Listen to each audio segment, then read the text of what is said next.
Thank you.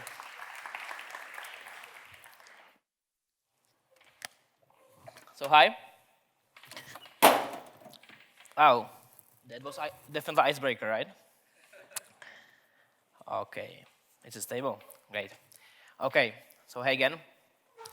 I would like to tell you more about lean approach to building design system, or if you don't like these buzzwords as lean or agile, it can be called also as a safe approach to building a design system. I am Jan Toman. I am from Czech Republic. I work for a travel company called TVcom, as Mattia mentioned. And I would like to start with what design system is. Maybe, how many of you are front-end developers? Can you just raise your hand? It's a half of people, designers. Okay, other roles? Okay. And how many of you is working actively with design system or component library or some UIKid? Wow, that's less than I expected. Okay, so a design system is a collection of reusable UI components which are guided by clear standards, or we can say documentation, and which can be assembled together to build any number of applications. And they are quite popular. And there is a lot of articles on Medium, there is a lot of books about design system, there is a conference, one is in US, more of them, or some others are in Europe as well.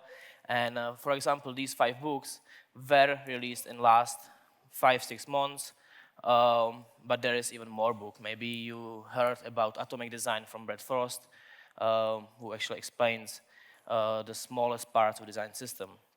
And there are also other projects. One of them is Adele, which is a database of public available design system documentations. And you can find about 100 of design systems listed there, categorized, tagged if it uses React or if it uses different technology. There is also this GitHub repository, which may be a bit closer to developers. It is updated every week, I think. So new design systems are appearing there, and it's a great source of inspiration. And if you go through these documentations, you will create some list of well-known or some inspiring design systems. And for example, these ones, one is a material design, of course, and there is Carbon from IBM, there is Polaris from Shopify, or the blue one on your left, I think, is from Atlassian. And when I saw this, when I was working on some component library, and saw this, I told myself, oh, wow, I want that. I want to work on something like this. I want to work on tooling for designers, for developers to make their work easier, because that's the main goal of design systems. So when I joined Kiwi.com, I started to work on that. After a few months, more people joined, more people helped me with that, to build that. And after some time, we released a new documentation for our design system. And there is this fancy illustration, so people think that, oh, that's very mature. Like, we know that we have a lot of challenges to solve still. But to be honest, this isn't how it started. Because when I started to work on this design system 2 years ago, it was just a collection of a few guidelines in InVision. It was a static image, it was on a web page, only a few people saw that. And what is the main difference between these two things? Like, there is a lot of difference, but the main difference here is that from InVision to website with this cool illustration and with this documentation for design system, it was about 2 years of small iterations. And I need to actually stress these 2 years, because that's a very important aspect when you are building a design system. It's basically the change doesn't happen, or change won't happen overnight. And if we are introducing a design system in our company or for our product, there is a lot of things that we want to change. We usually want to change a visual design or interactions or UI elements. We want to change technology. We want to change communication or some processes. But in the end, we are not changing visual design. We are changing how designers design. And we are not changing communication, and we are not changing technology. We are changing how people talk together and which technology they use in their daily work. So in the end, and this is one of the most important things from this talk, that design systems are about people. Design systems are not that much about these artifacts like components or buttons or colors. They are much more about people who needs to use these defined things and the style guides you defined or components you created. And there is one very hard thing with people when it comes to change. People usually don't want to change. Everyone wants some change to have our processes better, to be more effective. But when you ask them to change their processes and their habits or their workflows or their tooling, they are kicking back. And when you want to change something that large as a design system or as are the ways how people produce new features, it needs to be balanced very carefully. So I would like to talk more about one way how to balance it, and I call it a lean approach because it's the closest to some agile definition which I found. It will be also a case study of our design system with some examples, so you can use them if you want. But I will start with the explanation what a lean approach is.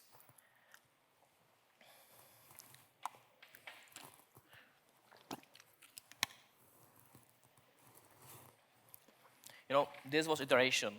It didn't work before, so I put down that's iteration. It's an important moment. Remember that. Okay, back to lean approach. Lean approach for me is about maximizing value while minimizing waste. And when we talk about design systems, maximizing value means improving speed of delivery. It means effectivity of people and increasing effectivity of people. And it also means the quality of outputs these people or developers and designers delivers. When we talk about minimizing waste, it's mostly about building the right things. And to be able to build the right things and not things that won't matter, you need to do some decisions which are based on data, or in other words, you need to have some research. And when it comes to design systems, there is a lot of different data you can use. For example, you can do UI audit, you can do component inventory, and all these workshops or all these tools that you actually will collect everything from your existing product and make an inventory from that so you can use it later. You can also go to these other design systems which I mentioned for inspiration. There is a lot of very interesting information there. Companies are publishing how they work, and it's great. And you also can talk with people, which is a tricky part, right? Because that means that you actually need to know what to ask these people. And what works for me best actually is to ask about their daily job. And I even recommend to ask in some less formal environment than is a meeting in your office. Go for a coffee, go for a beer, talk about their problems, talk about what is boring on their jobs, what they need to do repeatedly. Talk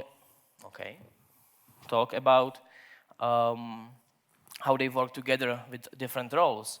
If you talk with developer, talk what he or she expects from designer to have for being able to do their work, and also talk about their expectations. Because with design system, there is a lot of assumptions, there is a lot of expectations, and one question then that worked very well for me was to ask them what could get wrong.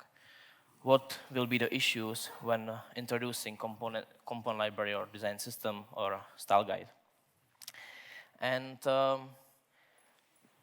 there could be a whole talk about this. So I wrote a small article about some process of questionnaire or some process of research before you start with design system, and you can check it if you want. But what were the top insights, at least in our situation? There was a huge fear for creativity, mostly from designers. I think if you ever talk with designers about design system, they're usually very afraid about, okay, it will limit my work, it will limit my options, and in the end, it will lead to worse UX.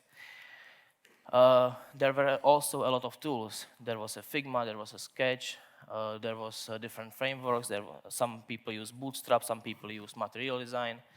No one was able to find design files because it was in abstract, it was in Dropbox, Google Drive. A lot of design files was placed just on desktop of people's computers, so no one had access to them. Very interesting part was that every developer was supporting to having some component library which they can use, which I think you agree with. And this was a very important part for the future decisions, and I will get back to it. And also, every designer told me that there is already some defined color palette, and there is defined typography scale, and they have a set of buttons they use. But it was weird because I didn't know about it. I was also a designer, so it was kind of weird. So I asked more about this, and I asked, hey, did you know that there is already something? And the answers to this question were different. Some people knew, some people didn't. Some people told me, yes, we know, but it doesn't work for us for several reasons. And the important thing here, when you are doing this research, when you are asking people about their work, is to be curious, listen very carefully, and also, like, very small things matter. And if you do this right, or if you ask enough, you'll find a lot of problems that your team is facing. Because, of course, you can read a lot of articles about common problems when you are building a design system, but what matters is that your team has different problems than everyone else, and you need to actually build this design system for them. And in our situation, there was a lot of issues we knew about, we found out, or I did actually, and there were also ideas, because people tend to have ideas, which is great. And in the end, you can take this and you can turn it into challenges, because every problem creates a challenge or opportunity to solve. And if I take these 12 items, or there can be 50, there can be 80, this is basically your high-level roadmap for your next steps, for what to address with your design system. And they may be similar in your organization, they may be a bit different in your organization, but you'll find out when you do your research. But still, like, it's a lot of things to address, right? So where to start? And that's where actually product management can help us a lot, because they have a lot of frameworks for prioritization, and one that I like really a lot is value effort metrics, because it's quite easy to place things into this metrics, and it will tell you information. I will get back to that. So if we take all our items from our roadmap and we place them into this metrics, we can very clearly see that some items have high value, or they are very hard to do, to finish, or some items actually don't matter that much because their value is too low. And you can do this exercise on your own, or you can invite your team members and do it together, which I recommend. But to continue is that as a first steps, we don't care about things that have a low value or low impact. So we don't need to take care of them for now. And also, our situation was that I was only a designer who wanted to work on UIKid and improve consistency, and I didn't have a developer who could help me to build these components in code. So for me, in that time, these were another two things I didn't need to focus on, because no one could code it, my components from UIKit. So if we check this metrics, we can clearly see that there is one item which stands out in value. It may be hard to do it, because there is a lot of steps how to improve visual design. However, it's something that we can start with. And if we check Kiwi.com product from 2 years ago, it looked like this, or very similar to this. And there is several approaches how to actually do this, how to improve visual design. And I really liked what Merlin said yesterday. He mentioned that there is something called conceptual creativity and something called evolutionary creativity. And with conceptual creativity, we could create some new fancy design, which is like from like modern times, and we can build a design system for that to support this new design. However, it will be very costly, it will be very expensive, it will take a long time, and the result would be very questionable because we can't be sure how if it will work or not. Or we can choose a second approach and do small iterations to improve just small things, maybe fix some colors, make them more accessible, maybe create button types that work for these use cases. And after that, after a few months, after a few weeks, we can actually improve more and more. And this is also how MVP approach works. It's not about building, for example, car or building a product in one iteration as a waterfall. It's about building small features, small parts of this product to get into the final result. And that was a very important decision in our process. I would recommend it because I think that because of this decision, our design system is successful. We decided to just polish what we already have. We didn't want to reinvent the wheel. We didn't want to change how all the buttons, how all the form inputs, how all the page looks like. And if you remember from the metrics, the improved visual design was somewhere between low effort and high effort. So I would recommend to actually split it into more tasks. And with this task, you can define style guide for colors, for typography. You can also define basic icon set. You can define the most common components that are used in the most parts of your product. But when you start to define it, you will probably have more and more questions. You won't understand like which colors do we really need, or which components are the most used. So again, I would recommend to not guess, because you can be lucky and you can guess it right, but very probably you won't be, and add another research to your process to actually audit your current state. And it's even more important if you are working on a product that already exists and that generates some revenue for your company.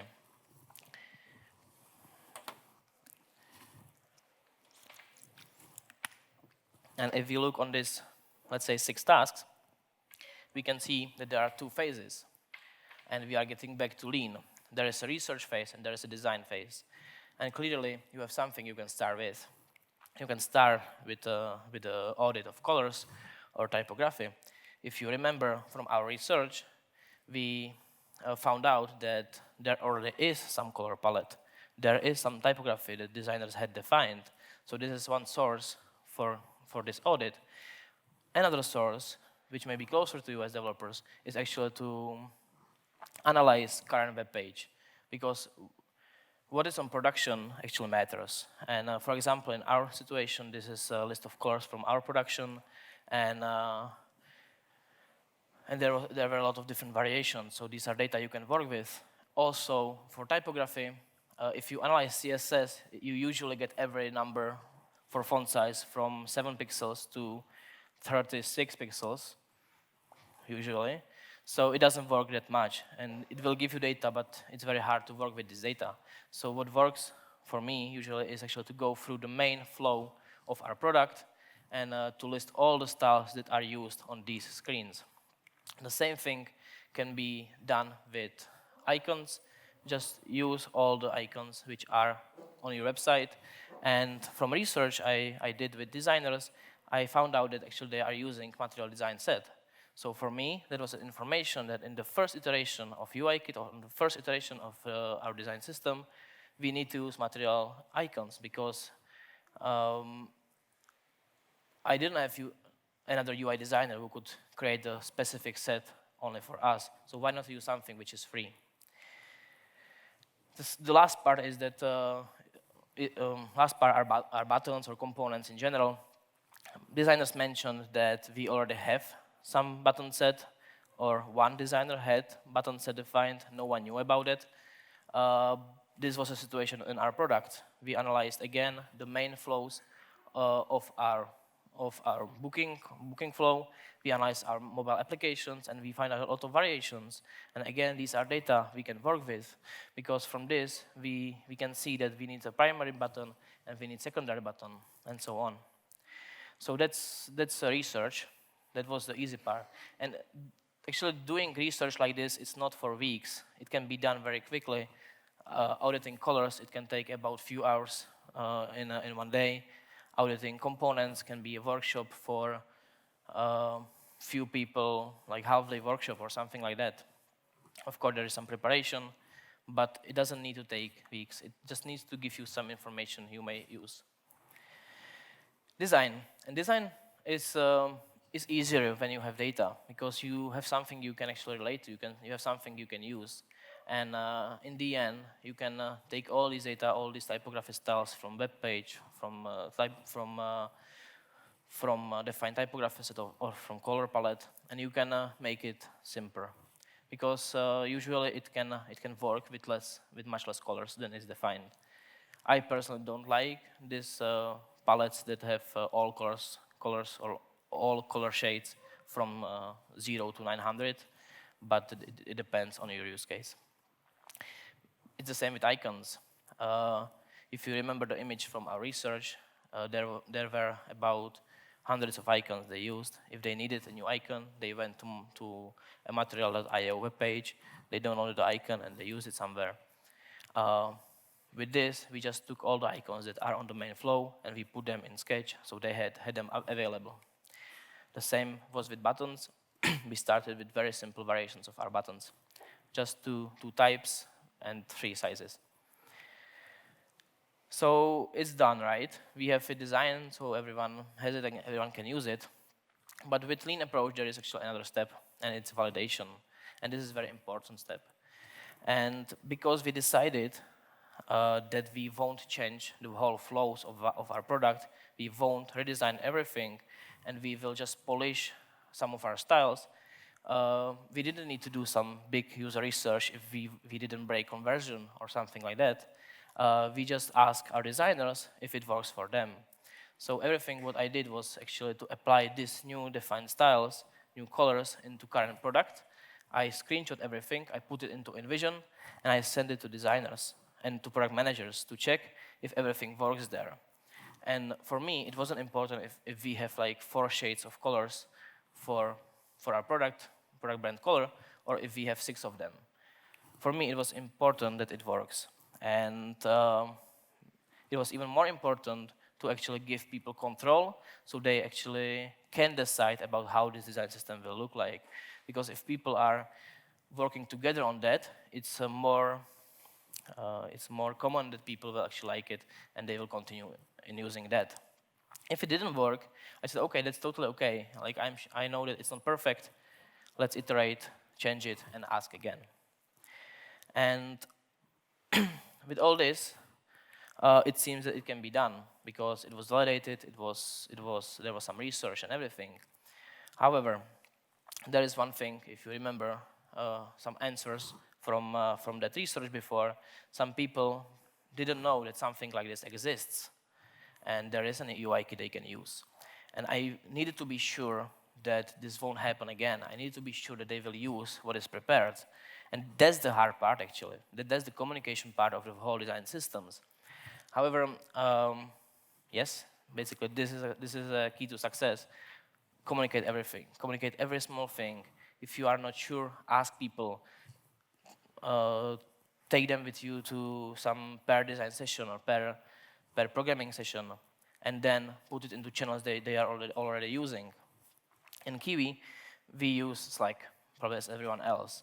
But Slack is a core of our communication. Like if you send an email, there is 80% chance that no one will read it.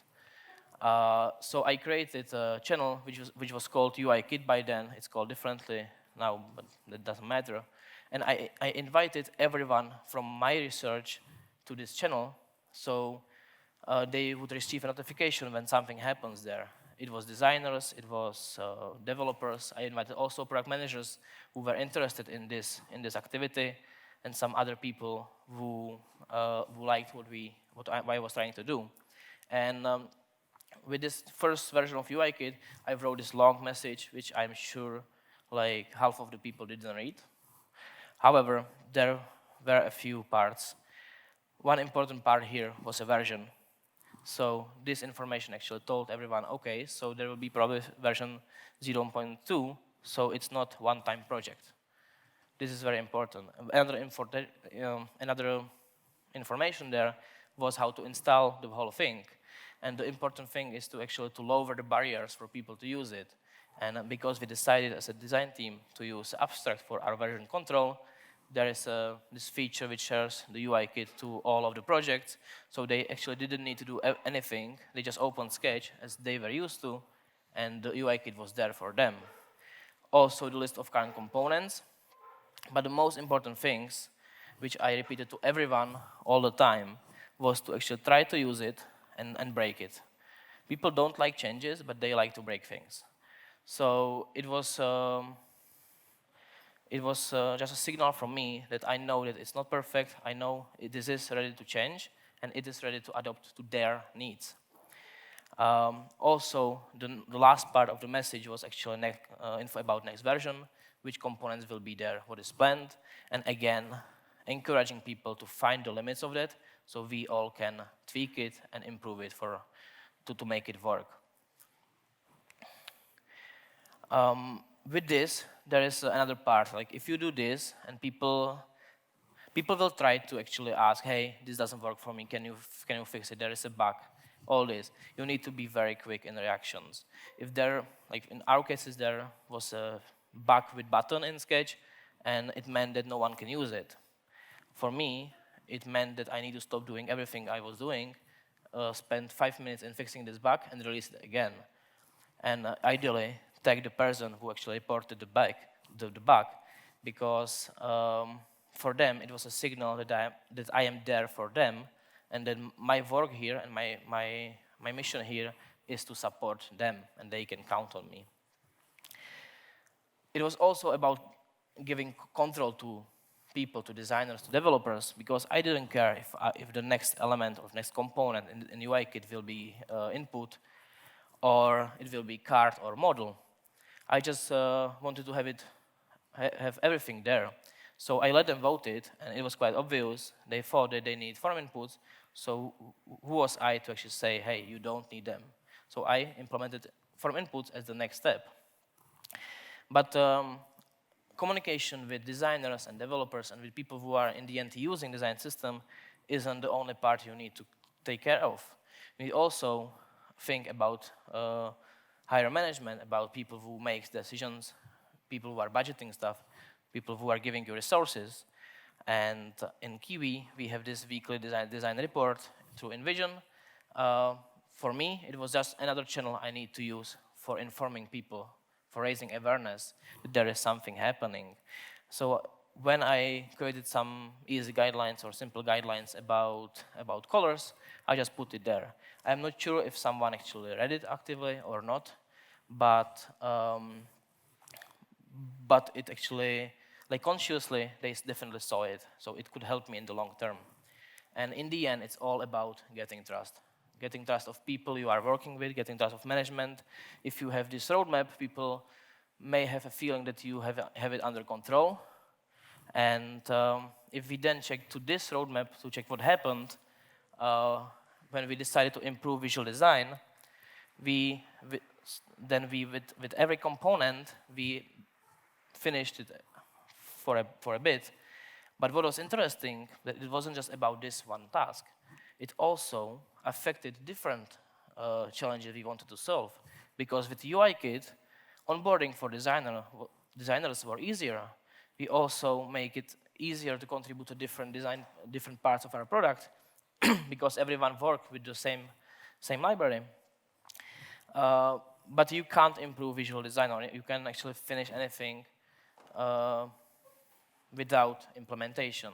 So in the end, you need someone who will implement it. But if you remember from our research, there was a huge support from our developers, and I knew which people were important for me. I knew which people were very fond of this idea of Habit Component Library, so I went back to them. They were usually tech leads, and I asked them for resources. Hey, can you please give me someone who can code these few buttons? And for them, it was, oh, okay, that's a day of work. That's easy. So then we could focus on another part of our roadmap to actually synchronize components between design and development. And as we knew from before, it will very probably affect also different challenges we want to solve. The very important takeaway from here is that nothing is invented and perfected at the same time. People just need to know that it is iterating, you are actually listening to them, you are taking their feedback, you are delivering it. And let's finish this presentation with like a recap of some benefits of this approach. The very important part is that we are delivering small parts that matters, that have some impact, and that can be used, which is very, very, very important. And all that comes back to the decision that we will just polish our current product. And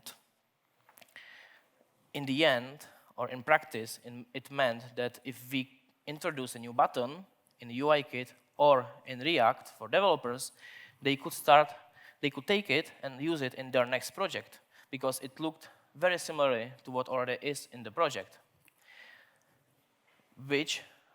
And the result of this was actually continuous proof of value because people had something that they can use and they didn't need to develop it again. Because we were in contact with all these people who were using it, we had this research, we were getting a lot of frequent feedback. So we had another insight how to make it better, how to make it work even better for people, even more for people. And all that went to increasing awareness about UIKit, about design system. A few months later, we introduced the first version of our documentation page, which became the one single source of truth for everyone. So people knew that if they need component, they can go there, they can find an API described there or image of a component, how it looks. But as you can see, this can take a lot of time. And that's, I think, the biggest takeaway from this presentation, to be persistent, to be transparent, and be there for people, to support people who will, in the end, use your design system or component library. Because change won't happen overnight, and if you are persistent, there is a huge chance you will be successful. Thank you very much.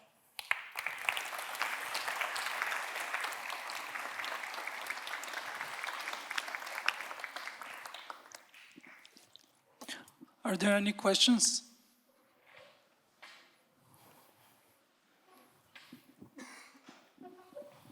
Hi. Thank you for the use case. Did you, when implementing design system on the commercial level, did you have any change in the metrics, like conversion and stuff like that from the customers? I'm not aware of that. Because you weren't measuring, or?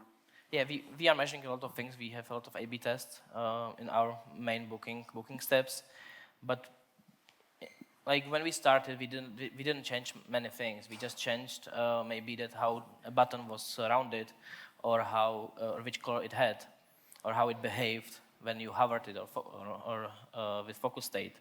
So this didn't affect conversion rate at all, which was great because for us the main goal here was actually to improve how people work and how quickly are people to deliver some feature. And conversion rate usually, I think, isn't the main factor for building a design system. So if it doesn't affect it, I think that's a good thing. But yeah, it can be hard to actually sell it because it doesn't affect conversion rate. So I get your point probably. Thank you.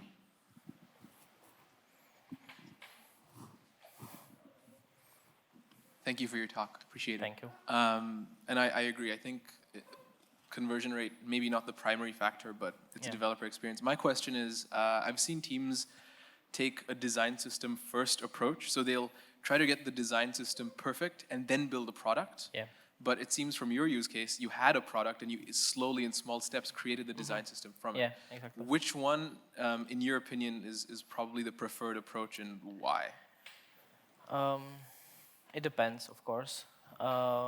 If you have a new project, it may be not worth it to even start with design system, because if you have a new product which didn't prove its business value, for example, why to spend some time in unifying something which can change every day?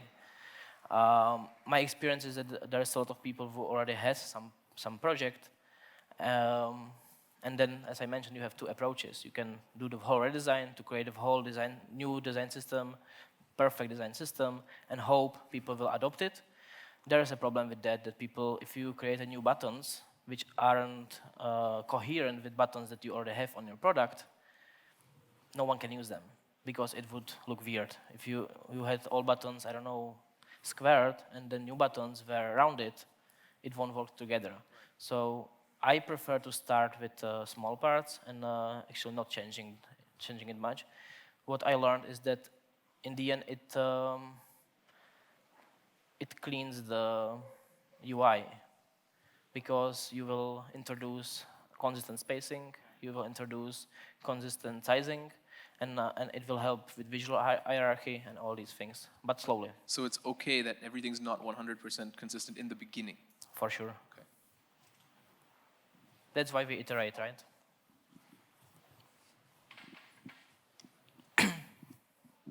Hi.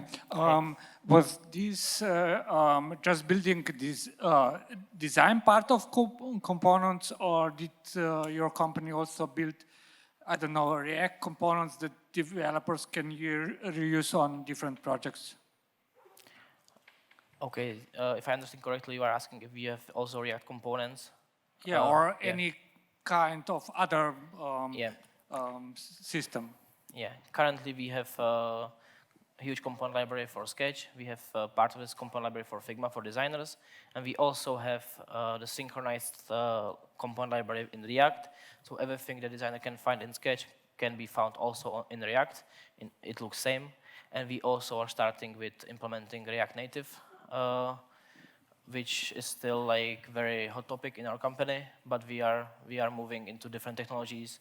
We also discuss with iOS and Android developers about Kotlin library and about Swift library, at least for some components, because it worked for front-end developers. So we try to scale this process and also into other teams. Did I answer? Cool. Hi. Hi.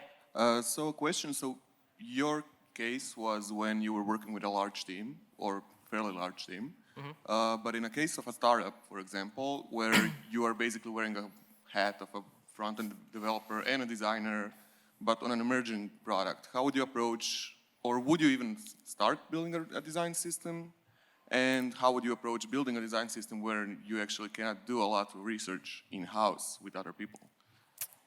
You can always do some research, I would say. It's just easiest, hey, can we go for a coffee for 30 minutes and talk about what are the biggest pains of our work? If you are like in this intersection of roles of designer and developer, it's great, because you have control over both, which is even better. You can remove one part of communication, because you don't need to talk to yourself. It depends, as I answered here, it depends if your product, like in what stage your product is. If your product is changing every week, with every release, you are experimenting, you are testing new approaches, it may not be worth to start with design system.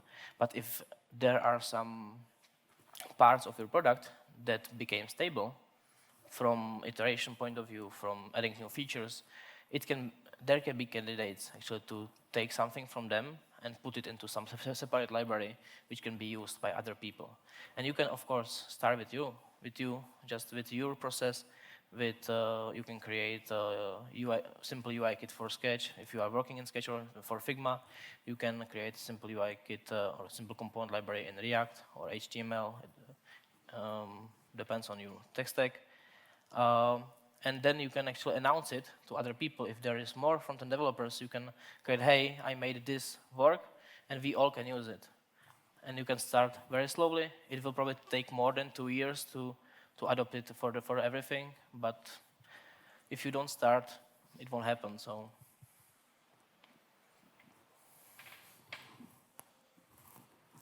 Any more? Okay, thank you. Thank you very much.